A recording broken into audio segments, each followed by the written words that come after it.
കുട്ടിയുടെ അച്ഛനാണ് ഈ തൊട്ടടുത്തിരിക്കണേ. പറഞ്ഞുകൊടുക്ക്. ഹസ്ബൻഡാ. ഒരു കാര്യം പറയട്ടെ, ഇപ്പോഴത്തെ പിള്ളേരൊക്കെ കള്ളിനും കഞ്ചാവിനും അടിമയല്ലേ. കൂളി തൊട്ട് കളിക്കണ്ടേ. എന്നിട്ടാണ് ഡയലോഗ് അടിക്കാൻ പറ്റുന്ന വല്യപ്പൻ. സാബു, ഞാൻ പേരൊന്നും ചോദിച്ചില്ലല്ലോ. അവിടെ ചെന്നിട്ട് നല്ല ഡിനോസറിനെ നോക്കിയിട്ട് അമ്പലത്തിൽ നടുക്കിരുത്തണം. അതിനാണ് തോട്ടിക്കായിട്ട് വന്നേ. അതെ, മോളി നിക്കറൊക്കെ ഇട്ടാണ് പുറത്തിറങ്ങണേ. നമ്മുടെ കേരളത്തിനൊരു സംസ്കാരമില്ല, അതിനനുസരിച്ച് വേണ്ടി ജീവിക്കാൻ. എന്തൊക്കെയാലും ഇപ്പോഴത്തെ പിള്ളേര് കാണിച്ചു കൂട്ടണേ. ആരീ പറയണേ? കുറച്ചും ബെഡ്സെറ്റും കുത്തിട്ട് ആഷിഖാനായ പാട്ടൊക്കെ നേരത്തെ ഈ സംസ്കാരം ഒന്നും ഉണ്ടായില്ലല്ലോ. സ്ഥലമെത്തി. ആരെങ്കിലും ഹെലിപ്പാഡ് കണ്ട?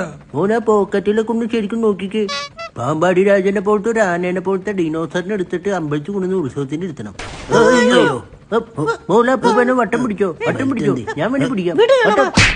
വേണ്ടല്ലേ? വടി വടി. അപ്പൂപ്പ രക്ഷിക്കാൻ നോക്കിയതാണ്ട. അപ്പൂപ്പ വേഗം തുറക്ക്. നമ്മൾ അതിരപ്പള്ളിയിലാണ് വന്നത്. വണക്കം. വെള്ളച്ചാട്ടം ഒക്കെ ഉണ്ടല്ലോ.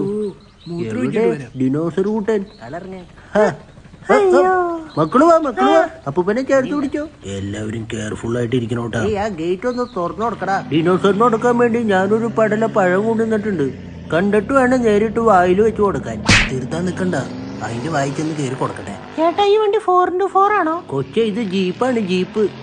ചേട്ടൻ ഈ മെന്റലിസം ഒക്കെ അറിയാന്ന് പറഞ്ഞ് ശരിയാണോ? അത് നീയോ അറിഞ്ഞ? അത് ചെറുപ്പത്തില് ചെറിയ മെന്റലിന്റെ വിഷയം ഉണ്ടായിരുന്നു എനിക്ക്. പിന്നെ ചെങ്ങലിക്കിട്ട്.